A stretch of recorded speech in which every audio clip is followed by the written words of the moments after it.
నమస్కారం, welcome to Sakshi TV news. ముందుగా headlines. నిజమైన బెస్తలకే చైర్మన్ పదవి కట్టబెట్టాలని, బొమ్మన శ్రీధర్ ను బెస్త కార్పొరేషన్ చైర్మన్ పదవి నుండి తొలగించాలని డిమాండ్ చేసిన ఆంధ్రప్రదేశ్ బెస్త సంఘం జేఏసీ నాయకులు. గ్రామ పంచాయతీ సెక్రటరీలకు కూడా ఆధ్వర్యంలో అవగాహన.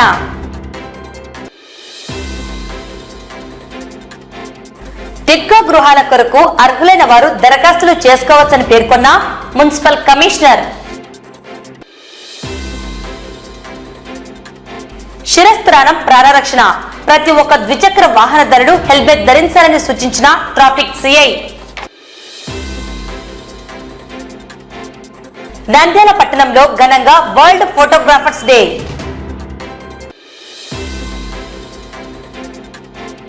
ప్రకృతి మాత కన్నెర్రపై చింతలపల్లె కోటేష్ చిత్రమాలిక.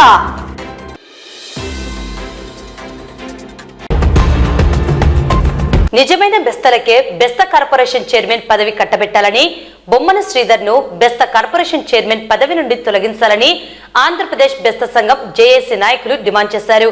మంగళవారం నంద్యాల పట్టణం ఉదయానంద లాడ్జ్ సమావేశ హాలులో నిర్వహించిన విలేకరుల సమావేశంలో జేఏసీ రాష్ట్ర అధ్యక్షులు సైకం రాజశేఖర్, జాతీయ మత్స్యకార సంఘ రాష్ట్ర అధ్యక్షులు మేష అప్పలరాజు, బెస్త కార్పొరేషన్ మాజీ డైరెక్టర్లు లక్ష్మీనారాయణ, చంద్రశేఖర్, రాయలసీమ జిల్లాల బెస్త సంఘం నాయకులు మాట్లాడుతూ టీడీపీ కూటమి ఎన్నికల్లో బెస్త సామాజిక వర్గం పెద్ద సంఖ్యలో పాల్గొని వారి గెలుపుకు కృషి చేశారని, కానీ కూటమి ప్రభుత్వం అధికారంలోకి వచ్చాక బెస్తలకు అన్యాయం చేసిందని ఆవేదన వ్యక్తం చేశారు. రాయలసీమ జిల్లాలో బెస్తలు అధికంగా ఉన్నారని, కానీ బెస్త కార్పొరేషన్ చైర్మన్ వారికి ఇవ్వకుండా బెస్త కులం కాని బొమ్మన శ్రీధర్ కు ఇవ్వడం ఎంతవరకు సమంజసం కాదని వారు ప్రభుత్వాన్ని నిలదీశారు. నా పేరు Saikam Rajasekhar, AP fishermen JAC chairman.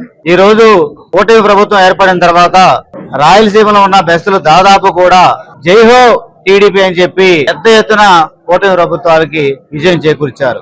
ఎన్నికల సమయంలో కూటమి ప్రభుత్వం బెస్తలకు మేము న్యాయం చేస్తాం, బెస్తలకు రాజకీయ ప్రాధాన్యత ఇస్తామని చెప్పి నమ్మబలికిన కూటమి ప్రభుత్వం గద్దెనెక్కిన తర్వాత ఒక్క కార్పొరేషన్ కూడా బెస్తలకు ఇవ్వడం చేత కాలేదు. ఈ రోజు బెస్త కార్పొరేషన్ చూస్తే రాయలసీమ జిల్లాలో అధికంగా ఉన్న బెస్తలకు ఇచ్చి కార్పొరేషన్ కేటాయించడం అనేది ఆనవాయితీని గంగలో కలిపి ఈ రోజు చంద్రబాబు నాయుడు గారి నేతృత్వంలో ఏర్పడిన ప్రభుత్వం ఎక్కడో బెస్తయేతరులు ఒక నకిలీ సర్టిఫికేట్ పుట్టించుకున్న పట్టపు కులస్తులకి అంటే మత్స్యకార కులాల మధ్య చిచ్చు పెట్టి ఆ చిచ్చుతో మంట కాసుకునే సంస్కృతికి చంద్రబాబు నాయుడు తెరలేదు. బొమ్మన శ్రీధర్ అనే వ్యక్తి బెస్త కులస్తుడు కానే కాదు. ఆయన టెక్నికల్ గా బెస్త సర్టిఫికేట్ ఉండవచ్చు, ఆయన బెస్త కాదు. ఆయన మేనమామ కుమారి వేణుగోపాల్ కావచ్చు, ఆయన మేనమామ గారి భార్య వెంగమాంబ నెల్లూరు టౌన్ టీడీపీ మహిళా అధ్యక్షురాలు. వీళ్ళిద్దరూ కూడా పట్టపు కులానికి చెందిన వాళ్ళు. అలాగే బొమ్మన శ్రీధర్ తమ్ముడు ఏకాంబరం భార్య కూడా పట్టపు కులానికి చెందింది. ఏకాంబరం మామ మోటుపల్లి గ్రామ పంచాయతీలో 2 సార్లు ప్రెసిడెంట్ గా చేసి ఆయన కూడా పట్టపు కమ్యూనిటీ కులానికి చెందినవాడు అవుతాడు. మేము సూటిగా ప్రశ్నిస్తున్నాం, ఇవేమి కూడా పరిగణలో తీసుకోకుండా కూటమి ప్రభుత్వం బెస్తలకు అన్యాయం చేసింది. అలాగే మత్స్యకార కులాల మధ్య చిచ్చు పెట్టి ఆ మంటలో చలికాగాలనే ప్రయత్నం చేస్తుంది. తక్షణమే కూటమి ప్రభుత్వం బెస్త శ్రీధర్కి ఇచ్చిన చైర్మన్ రద్దు చేసి రాయలసీమ బెస్తలకి చైర్మన్ ఇవ్వకపోతే కనుక బెస్తలు తిరుగుబాటు చేస్తారు. భవిష్యత్తులో రాజకీయంగా ఈ కూటమి ప్రభుత్వం నష్టపోతుంది. అవసరమైతే ప్రాంతీయంగా రాయలసీమ జిల్లాలో అన్ని కూడా ఇలాంటి ప్రాంతీయ సమావేశాలు ఏర్పాటు చేసుకుని విజయవాడ కేంద్రంగా కూటమి ప్రభుత్వం తీసుకున్న బెస్త కార్పొరేషన్ నిర్ణయానికి వ్యతిరేకంగా కూడా పెద్ద ఎత్తున ధర్నా చేస్తారని కూడా హెచ్చరిస్తున్నాం. అందరికీ నమస్కారం. ఈ రోజు బెస్త సంఘీయుల ఆత్మీయ సమ్మేళనం నంద్యాలలో నిర్వహించడం చాలా గర్వకారణంగా ఉంది. ఈ సమావేశానికి 4 జిల్లాల నుంచి కూడా ప్రతినిధులు అందరూ హాజరయ్యారు. ముఖ్యమైన విషయం ఏమంటే ఈ యొక్క బెస్త కార్పొరేషన్ కు చైర్మన్ గా వచ్చేసి వాటాపల్లి క్యాస్ట్ తరఫున పట్టకు వాళ్ళకి ఇచ్చారు కాబట్టి దాన్ని నిరసనగా అతన్ని ఈ యొక్క బెస్త కార్పొరేషన్ చైర్మన్ గా అతను ఇవ్వలేదు కాబట్టి మా బెస్త సంఘీయులు అందరూ కూడా అతని నిరసనగా ఈ రోజు కార్యక్రమాన్ని పాటిస్తున్నాము. దీనికి నెక్స్ట్ మళ్ళా ప్రోగ్రాము నిరసనగా విజయవాడలో కూడా ఒక బెస్త గర్జన ఏర్పాటు చేసి మా యొక్క బల నిరూపణ చేసుకోవాలని అందరూ పెద్దలందరూ నిశ్చయించినారు. దీనికి అందరం సహాయకార బెస్త సంఘాలందరూ కూడా 4 జిల్లాల నుంచి సహాయ సహకారాలు అందించి దాన్ని విజయవంతం చేయవలసిందిగా కోరుతున్నాం. మేమందరం ఉద్యమించక తప్పదు. ఈ ప్రభుత్వం మీద భారీ ఎత్తున విజయవాడలో ఈ ఉద్యమానికి దిగుతామని చెప్తున్నాము. అంతేకాదు ఇక్కడ మా మత్స్యకార మినిస్టర్లకి, ఎమ్మెల్యేలకి వీళ్ళందరికీ ఓటు హెచ్చరిస్తున్నాం. సార్, మీరందరూ అంటే మాకు గౌరవం, మీ మీద మాకు గౌరవం పెరగాలంటే మీరు తప్పనిసరిగా ఈ కార్పొరేషన్ చైర్మన్ ని రద్దు చేసి బెస్తలకి బెస్త కార్పొరేషన్ చైర్మన్ ఇవ్వాలి. అలాగే వాడబల్జీలకు కూడా ఆప్కాప్ చైర్మన్, ఈ చైర్మన్ వాడబల్జీ కార్పొరేషన్ కూడా పెట్టాలి. అలాగే ఉన్న కులాలకు కూడా కార్పొరేషన్లు ఇవ్వాలనేసి మీ అందరినీ కోరుకుంటున్నాం. కాకపోతే మాత్రం ఈ ఉద్యమం తప్పదనేసి మా జాతీయ మత్స్యకార సంఘం తరపున భారీ ఎత్తున వీళ్ళందరితో కలిసి మేము ఉద్యమం చేస్తామనేసి. రాయలసీమ జిల్లాలో బెస్తలో అనేక విధంగా దాదాపు ఎక్కువ % మిగతా కులాల కంటే కష్టపడి తెలుగుదేశం కావచ్చు, బీజేపీ కావచ్చు, జనసేన కావచ్చు, అందరికి కూడా సహాయపడినా కూడా వాళ్ళు ఈ విధంగా వాళ్ళను బెస్తలను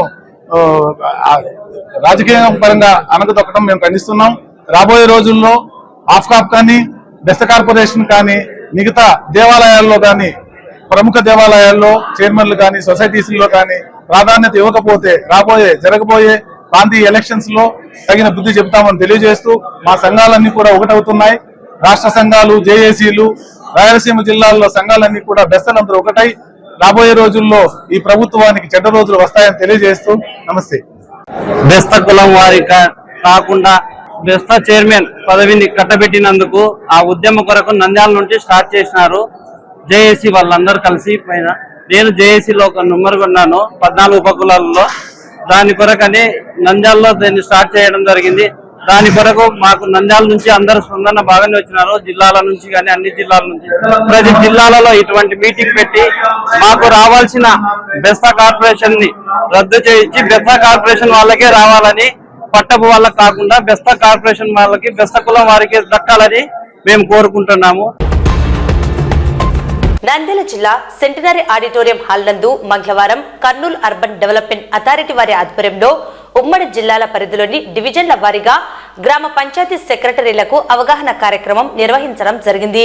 ఈ కార్యక్రమంలో AP layout rules 2017, AP building rules 2017, layout regulation scheme LSR 2020, delegation of powers to ULB, UDA మరియు మోసపోయి ప్రజలు ఎక్కడన్నా అనాథరైజ్గా ప్లాట్ కొన్నటువంటి ప్రజలకు కూడా నేను దయచేసి విజ్ఞప్తి చేస్తున్నా. పొరపాటు కొనింటారు, ఆ కొన్నటువంటి పొరపాటు సరిదిద్దుకోవాలంటే మీకు రాబో రోజుల్లో బిల్డింగ్లు కట్టుకునే దానికి గొప్ప అవకాశం ఇస్తున్నాం. మోసపోయినటువంటి మీకు కూడా అవకాశం మేము ఇస్తున్నాం కాబట్టి అతి తక్కువలో మీకు ఎల్ఆర్ఎస్ చేసుకోవడానికి స్కీమ్ పెట్టాము. అందుకనే దానికి సంబంధించిన రుసుము చెల్లించుకొని రెగ్యులర్ చేసుకోండి, ఇల్లు కట్టుకోండి, బ్రహ్మాండంగా జలసాగా ఉండండి.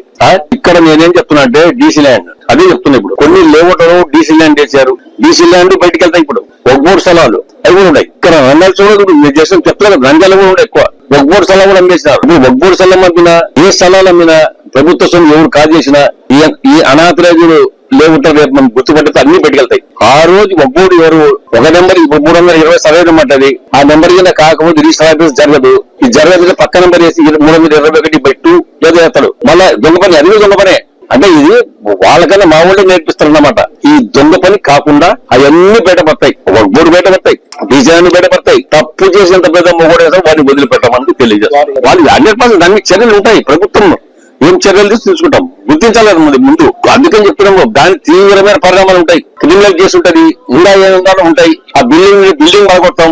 ఇలా ₹1 కోటి పెట్టి బిల్డింగ్ కడతాడు, ₹1 కోటి ఇలా పెట్టి బిల్డింగ్ కొట్టి ఇలా అనాథులు కడితే వదిలిపెడతామా? ఆ ₹1 కోటి పోయేట కదా, అదే సాల్ ఇచ్చా. ఈగా నేను చెప్తున్నా, 14 నియోజకవర్గంలో పొలిటికల్ ఇన్ఫ్లుయెన్స్ ఉండదు. పంచాయతీ సెక్రటరీ ముందే చెప్పాను మీటింగ్ లో, ఏ ఒక్కరిన ప్రెసిడెంట్ ఇచ్చినా, పంచాయతీ సెక్రటరీలు ఎవరన్నా బెదిరించిన, పంచాయతీ సెక్రటరీ ఎవరన్నా ఫోన్ చేసి మావోడు ఇలా చూసినట్టు పోలంటే మాత్రం దయచేసి మీరందరూ ఎవ్వరూ భయపడకుండా మీరు మాకు ఫోన్ చేయండి. చైర్మన్ గారు, నేను జాయింట్ కలెక్టర్ గారికి ఫోన్ చేయండి, అధికారులు ఫోన్ చేయండి. ఆ యాక్షన్ మేము ఏం తీసుకోవాలో, మేము పైకి ఏం చెప్తామో చేస్తాము, దాన్ని ఏ విధంగా అరికట్టాలో అడగాలి. 40 సీట్లు 30 సీట్లు తగ్గించాలి. అంటే మ్యాక్సిమం మనం ఏం చేస్తున్నాం, 30 వేస్తున్నారు, 40 వేయడానికి వాళ్ళు బాధపడుతున్నారు. అంటే అందులో ఏం చేస్తారంటే 40 సీట్లు రిడ్యూస్ చేసి 30 సీట్లు ఓపెన్ స్పేస్ మాత్రం 10% ఎక్కడ కాంప్రమైజ్ అవ్వాలి. ఓపెన్ స్పేస్ అనేది it is a lung space. అంటే ఓపెన్ స్పేస్ లో ఆ ఓపెన్ స్పేస్ ఇస్తే మనం యాజ్ ఏ కమ్యూనిటీగా అక్కడ పార్క్ డెవలప్ చేసుకోవచ్చు. మనం రిలాక్స్ అయ్యడానికి మన సొసైటీలో ఒక 10% ఓపెన్ స్పేస్ ఇస్తే మనం మనకు ఫ్రీ ఆఫ్ మైండ్ గా మన సాయంత్రం జిమ్ కో అలా ఎక్కడికి బయటపోతున్నాం అక్కడే ఓపెన్ స్పేస్ లో గార్డెన్ చేసుకోవడానికి గవర్నమెంట్ పెన్షన్ ఇచ్చింది. ఇక్కడ దీంట్లో కూడా యూటిలిటీస్ అనేది 0.5% ఉంది. ఒక అప్రూవ్డ్ లేఅవుట్ లో 10% ఓపెన్ స్పేస్ ఉంటుంది, 0.5% 5 hectares వరకు 0.5% మనకు యూటిలిటీస్ ఉన్నాయి. ఈ 0.5 యూటిలిటీస్ లో మనకు కావాల్స్తే మనం సచివాలయం కట్టుకోవచ్చు, పంచాయతీ ఆఫీస్ కట్టుకోవచ్చు, ఏదైనా కానీ గవర్నమెంట్ ఉంది. పంచాయతీ ఆఫీస్ కట్టుకోవచ్చు, అప్లికేషన్ కట్టుకోవచ్చు, పంచాయతీ మన ఆఫీస్ గవర్నమెంట్ కావాల్సిన ఈ ప్రొవిజన్ లో ఈ 0.5% అలా చేసిన ప్లేస్ లో మనం ఆఫీస్ కట్టుకోవచ్చు. 80% లో 10% ఓపెన్ స్పేస్ మనం ఎటువంటి కన్స్ట్రక్షన్ టేకప్ చేయకూడదు. This is money. చాలా మంది ఏం చేస్తున్నారంటే 10% గవర్నమెంట్ స్కూల్స్ ఇటువంటి కట్టేస్తారు. చాలా పాతకాలంలో ఇటువంటి మాత్రం టోటల్ రిస్ట్రిక్టెడ్. ఇప్పుడు మనకు అప్రూవ్ మన పంచాయతీ గవర్నమెంట్ కానీ డబ్బులు కాకుండా ఉండడానికి కోసమే డెవలపర్ కన్స్ట్రక్షన్ చేసిస్తారు. కాంపౌండ్ వాళ్ళు బిల్డింగ్ అన్ని పెట్టేసేసి డెవలప్ చేసిస్తారు. మనకు డబ్బులు లేకుండా ఉండాలి. ఖాళీగా ఉన్న టిట్కో గృహాల కొరకు అర్హులైన వారు దరఖాస్తులు చేసుకోవచ్చని మున్సిపల్ కమిషనర్ శేషన్న పేర్కొన్నారు. నంద్యాల అర్బన్ పరిధిలో ఉన్న టిట్కో గృహాలలో 2 కేటగిరీలుగా విభజించడం జరిగిందని, అయితే ఖాళీగా ఉన్న టిట్కో గృహాల కొరకు ఆసక్తి అర్హత కలిగిన వారు సమీపంలోని సచివాలయాల్లో నిబంధనల మేరకు దరఖాస్తులను సమర్పించవచ్చునని తెలిపారు. ఈ అవకాశాన్ని సద్వినియోగం చేసుకోవాలని కోరారు. ఎవరందరికీ నమస్కారం. మన పట్టణంలో హౌసింగ్ సంబంధించి 2 పథకాలు ఉన్నాయి. టిడ్కో పథకం ఒకటి, హౌసింగ్ సైట్స్ డ్యామ్ పథకం. టిడ్కో సంబంధించి మనకు 3 లొకేషన్స్ లో పల్లూరు మట్ట, ఎస్ఆర్బీఎస్ కాలనీ, అల్లూరు నగరు ఏరియాల్లో టిడ్కో హౌసింగ్ కాలనీస్ ఉన్నాయి. 10,000 గృహాల వరకు శాంక్షన్. ఇందులో ఇంకొక 20 గృహాల వరకు వేకెన్సీస్ ఉన్నాయి. వల్ల ఆసక్తులు ఉన్నటువంటి వాళ్ళు, అర్హతలు ఉండటం వాళ్ళ దగ్గర నుంచి అప్లికేషన్స్ కన్ఫర్మ్ చేస్తాను. 300 షిఫ్ట్ ఉన్నాయి, కొన్ని 365 షిఫ్ట్ ఉన్నాయి, 430 షిఫ్ట్ ఉన్నాయి. సో వీటికి ఎవరైనా నాకు ఆ యొక్క గృహం కావాలనుకున్న వాళ్ళు అప్లై చేయాల్సి వారిని కోరుతున్నాం. సో అప్లై మీరు ఈ యొక్క అప్లికేషన్లు ఈ యొక్క సచివాలయ పరిధిలో ఉన్నటువంటి ప్లానింగ్ సెక్రటరీకి ఇస్తే కనుక వాటి సంబంధించిన ఆధారు, రైస్ కార్డు, ఇతర ఇన్కమ్ సర్టిఫికేట్ ఇలాంటి పారామీటర్స్ ఏవైతున్నాయో ఈ 6 రకాల పారామీటర్స్ పెట్టాం. సో అవన్నీ కూడా ఎంక్వైరీ చేసి సచివాలయంలో ఇస్తే కనుక ఆ అప్లికేషన్ కూడా క్రోడీకరించి ఆన్లైన్లో అప్లై చేస్తాం. ఎలిజిబిలిటీ ఉంటే వారందరికీ కూడా ఒక టిడ్కో ఎలిజిబిలిటీ ప్రకారంగా సంక్షేమ కాబట్టి ప్రజలను కూడా గమనించుకొని ఈ విషయంలో అర్హత ఉన్న వాళ్ళు అప్లై చేసి కోరుతున్నాం. నంద్యాల పట్టణం రామకృష్ణ డిగ్రీ కళాశాల ఆడిటోరియంలో ఆదివారం నంద్యాల జిల్లా శ్రీకృష్ణ దేవరాయ ఉద్యోగ జేఏసీ కార్యవర్గ సమావేశం నిర్వహించడం జరిగింది. ఈ కార్యక్రమంలో వ్యవస్థాపక అధ్యక్షుడు రమేష్, జిల్లా మహిళా అధ్యక్షురాలు మంజుల, వివిధ ఉద్యోగ సంఘాల నేతలు పాల్గొన్నారు. ప్రధానంగా శ్రీకృష్ణ దేవరాయ ఉద్యోగ జేఏసీ ఆధ్వర్యంలో ఉద్యోగుల సమస్యల పరిష్కారానికి, అభివృద్ధికి కృషి చేస్తామని తెలియజేశారు. బలిజులు అన్ని రంగాలలో అభివృద్ధి సాధించాలని కోరారు. నంద్యాల టౌన్ లో ఈ రోజు ఉన్నతాధికారుల ఆదేశాల మేరకు హెల్మెట్ మీద స్పెషల్ డ్రైవ్ చేయడం జరుగుతోంది. ఇంతకు ముందు వారం రోజుల నుంచే ఫలానా తేదీ నుంచి హెల్మెట్ డ్రైవ్ చేస్తామని చెప్పి ప్రజల్లో అవేర్నెస్ కలగజేయడం జరిగింది. నంద్యాల అన్ని కూడళ్లలో కూడా ఒక పబ్లిక్ అడ్రస్ సిస్టమ్ పెట్టి వాళ్ళకు తెలియజేయడం జరిగింది. ఈ రోజు నుంచి స్పెషల్ డ్రైవ్ చేస్తున్నాము. ఈ స్పెషల్ డ్రైవ్ లో భాగంగా నంద్యాల ప్రజలందరికీ కోరుకునేది ఏమంటే, మీరు ప్రతిరోజు హెల్మెట్ పెట్టుకొని వాహనం నడపాలి. హెల్మెట్ అనేది మీకు ప్రాణ రక్షణ కాబట్టి, మీ ప్రాణాలు సేఫ్ గా ఉండాలి కాబట్టి దాని మీ బాధ్యతను మీ యొక్క బాధ్యతను మీకు తెలియజేయడానికి ఈ స్పెషల్ డ్రైవ్ అనేది జరిగింది. ఇది కంటిన్యూస్ గా జరుగుతుందండి. ప్రతిరోజు నంద్యాల టౌన్ లో ఇంకా హెల్మెట్ల మీద స్పెషల్ డ్రైవ్ జరుగుతుంది. దీని మీద గౌరవనీయులైన హైకోర్టు వారి ఆదేశాలు కూడా ఉన్నాయి. హెల్మెట్ కంపల్సరీ పెట్టుకోవాలని, బండి కొనుక్కునేటప్పుడే బండితో పాటు ఇంతకు ముందు అయితే ఒక హెల్మెట్ ఫ్రీగా ఇవ్వాలి, ఉచితంగా ఇవ్వాలని, ఇప్పుడు 2 హెల్మెట్లు ఇవ్వాలని చెప్పి కూడా ప్రభుత్వం ఆదేశాలు ఉన్నాయి. అందుకు మీరు బండి కొనుక్కునేటప్పుడు కంపల్సరీ మీ షోరూమ్ వాళ్ళ దగ్గర 2 హెల్మెట్లు అడిగి ఇప్పించుకోండి. హెల్మెట్ మీ ప్రాణాలు కాపాడుతా ఉంది. ఈ హెల్మెట్ పెట్టుకోవడం వల్ల 90% ఆఫ్ ది మీకు ప్రొటెక్షన్ అనేది ఉంటుంది. 10% అది దైవాధీనం. అది తర్వాత మీకు మీ కుటుంబం కూడా మీ మీద ఆధారపడి ఉంటుంది కాబట్టి మీరు బయటకు వచ్చేటప్పుడు హెల్మెట్ ధరించండి, మీ ప్రాణాలు కాపాడుకోండి. మీ పైన ఒక బాధ్యత ఉంది, మీ కుటుంబం యొక్క బాధ్యత మీ పైన ఉందని గుర్తించి మీరు వాహనాలు నడిపేటప్పుడు జాగ్రత్తగా వాహనాలు నడపండి. ముఖ్యంగా వాహనం నడిపే వ్యక్తికి హెల్మెట్ ఉండాలి. తర్వాత వెనక కూర్చున్న బిలియన్ రైడర్ కూడా హెల్మెట్ ఉండాలి. కాబట్టి మీరు ఖచ్చితంగా ఇద్దరు హెల్మెట్ పెట్టుకొని తిరగాలి. హెల్మెట్ పెట్టుకుంటే వెంట్రుకలు ఊడిపోతాయనో లేకుంటే వేరే అనారోగ్య పరిస్థితులు ఏర్పడతాయనో అనేది భ్రమ. మీకు ఒకవేళ డాక్టర్ గాని హెల్మెట్ పెట్టుకోవద్దని మీరు సజెస్ట్ చేసింటే అట్లా సర్టిఫికేట్ తీసుకోండి. మేము వెరిఫై చేసినప్పుడు మీకు అటువంటి సర్టిఫికేట్ ఏదన్నా ఉంటే మీకు ఎగ్జామ్షన్ ఇస్తాము. అంతే తప్ప కంపల్సరీ హెల్మెట్ పెట్టుకోవాలి. ముఖ్యంగా యువకులు, మీరు ఓవర్ స్పీడ్ చేస్తున్నారు వెహికల్, ప్రమాదం జరిగిన తర్వాత ఒకసారి ప్రమాదానికి లోనయ్యి మీకు ఏదన్నా ఇబ్బంది కలిగినప్పుడు కానీ గాయాలు కలిగినప్పుడు కానీ ఆ కుటుంబం ఎంత బాధపడతారు అనేది మీ తల్లిదండ్రులకు తెలుస్తుంది. అంతే తప్ప స్పీడ్ థ్రిల్స్ బట్ థ్రిల్స్ అని చెప్పి మీకు ఒక క్యాప్షన్ కూడా ఉంది, అది గుర్తుపెట్టుకోండి. మీ ప్రాణాలు కాపాడుకోండి. అలాగే ఇతరులకు కూడా ఎటువంటి ప్రమాదాలు గురి చేయకుండా మీరు ప్రజలు కూడా అందరూ క్షేమంగా బయటకు వచ్చి వాళ్ళ కార్యక్రమాలన్నీ తీసుకెళ్లి క్షేమంగా ఇంటికి వెళ్ళిపోవాలని చెప్పే అనే ఒక దీనితో నంద్యాల ట్రాఫిక్ పోలీసు బాధ్యతగా ఈ ఉద్యోగం చేయడం జరుగుతోంది. కాబట్టి దయచేసి అందరూ మా సూచనలు పాటించవలసిందిగా కోరుతున్నాం.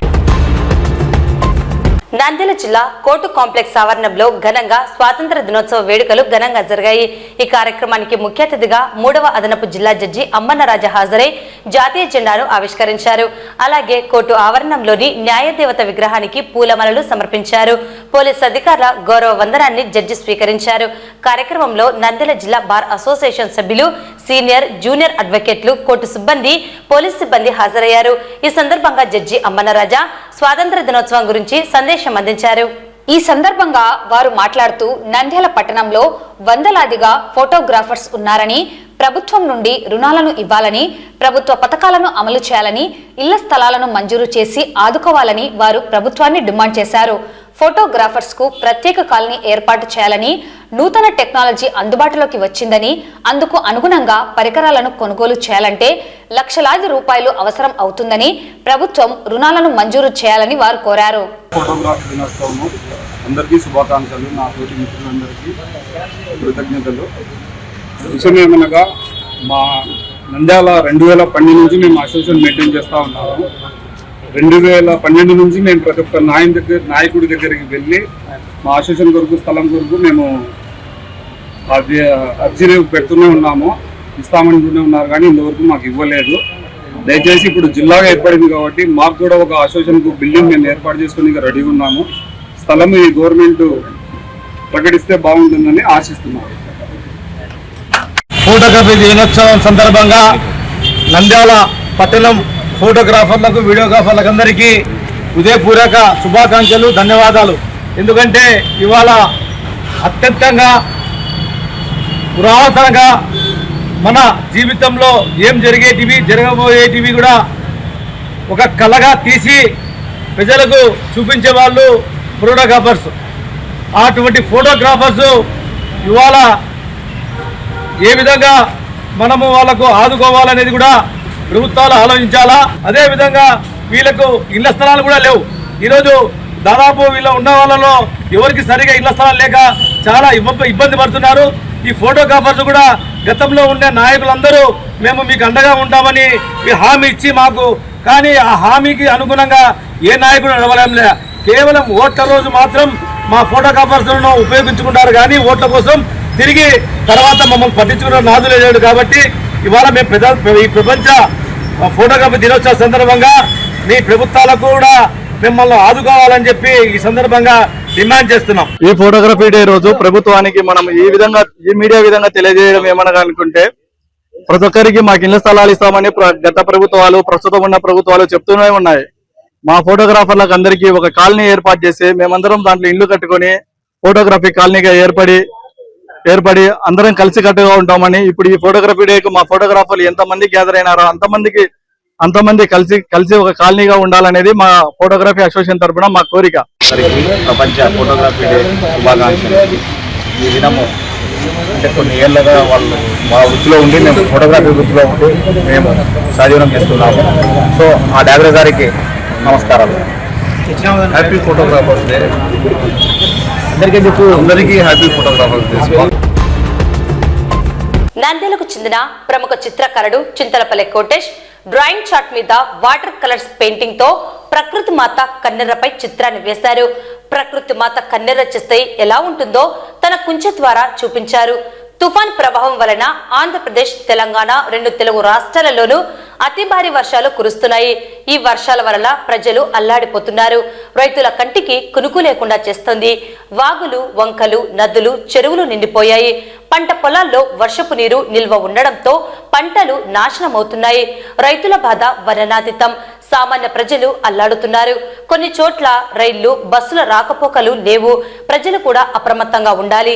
నేను వేసిన ఈ చిత్రంలో ప్రకృతి మాత కన్నెర్ర చేస్తే ఎలా ఉంటుంది, జల ప్రళయంతో ప్రజలు పడుతున్న కష్టాలు, రైతుల ఆవేదన, వర్షపు నీటిలో పంటలు దెబ్బతిన్న దృశ్యాలు, రైతులు, ప్రజలు ప్రకృతి మాత ముందు మోకరిల్లి త్రికరణ శుద్ధితో అమ్మ ప్రకృతి మాత శాంతించు తల్లి అని చింతలపల్లి కోటేష్ వేడుకుంటున్నట్లు గీశారు.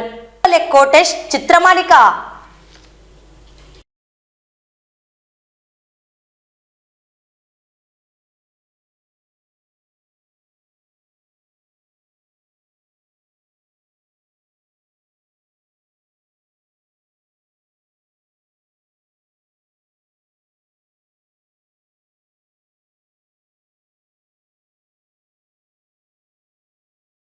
ప్రకృతి మాత కన్నెర్ర చేస్తే ఎలా ఉంటుంది? తుఫాన్ ప్రభావం వల్ల ఆంధ్రప్రదేశ్, తెలంగాణ రెండు రాష్ట్రాల్లో అతి భారీ వర్షాలు కురుస్తున్నాయి. గత 10 రోజుల నుండి ప్రతిరోజు వర్షాలు కురుస్తున్నాయి. ఈ వర్షాల వలన రైతులకు కంటికి కునుకు లేకుండా చేస్తుంది. వాగులు, వంకలు, నదులు, చెరువులు నిండిపోయాయి. వర్షపు నీళ్లు పంట పొలాల్లో నిల్వ ఉండడంతో పంటలు నాశనం అవుతున్నాయి. రైతులు వేదనతో అల్లాడిపోతున్నారు. సామాన్య ప్రజలు కూడా అల్లాడిపోతున్నారు. కొన్ని చోట్ల రైలు, బస్సులు రాకపోకలు లేవు. ప్రజలు కూడా అప్రమత్తంగా ఉండాలి. నేను వేసిన ఈ చిత్రంలో ప్రకృతి మాత కన్నెర్ర చేస్తే ఎట్లా ఉంటుంది, జల ప్రళయంతో, వరదలతో ప్రజలు పడుతున్న కష్టాలు ఈ చిత్రం చూపించారు. అలాగే వర్షపు నీటితో పంటలు తిన్నట్లు, తర్వాత కొన్ని వాళ్ళు ప్రకృతి మాతను శాంతించు తల్లి అని ప్రజలు వేడుకున్నట్టు రైతులు కూడా, అంటే ఆయన ముందు ప్రకృతి మాత ముందు మోకరుల్ని త్రికరణ స్థితితో పెట్టుకున్నట్లు, తల్లి మమ్మల్ని కాపాడు అని ఈ చిత్రము ప్రకృతి మాత కన్నెర్ర చేస్తే ఎలా ఉంటుంది కాబట్టి ఈ చిత్రాన్ని తీశాను. వార్తలు ముగించే ముందు ముఖ్యాంశాలు మరోసారి. నిజమైన బెస్తలకే చైర్మన్ పదవి కట్టబెట్టాలని, బొమ్మన శ్రీధర్ ను బెస్త కార్పొరేషన్ చైర్మన్ పదవి నుండి తొలగించాలని డిమాండ్ చేసిన ఆంధ్రప్రదేశ్ బెస్త సంఘం జేఏసీ నాయకులు.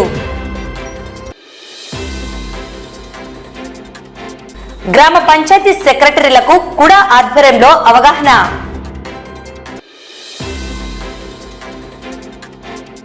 టిట్కో గృహాల కొరకు అర్హులైన వారు దరఖాస్తులు చేసుకోవచ్చని పేర్కొన్న మున్సిపల్ కమిషనర్. శిరస్త్రాణం ప్రాణరక్షణ, ప్రతి ఒక్క ద్విచక్ర వాహనదారుడు హెల్మెట్ ధరించాలని సూచించిన ట్రాఫిక్ సిఐ. నంద్యాల పట్టణంలో ఘనంగా వరల్డ్ ఫోటోగ్రాఫర్స్ డే.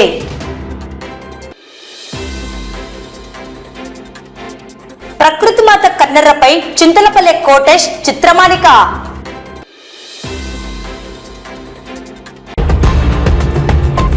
ఈ వార్తలు ఇంతటితో సమాప్తం. నమస్కారం.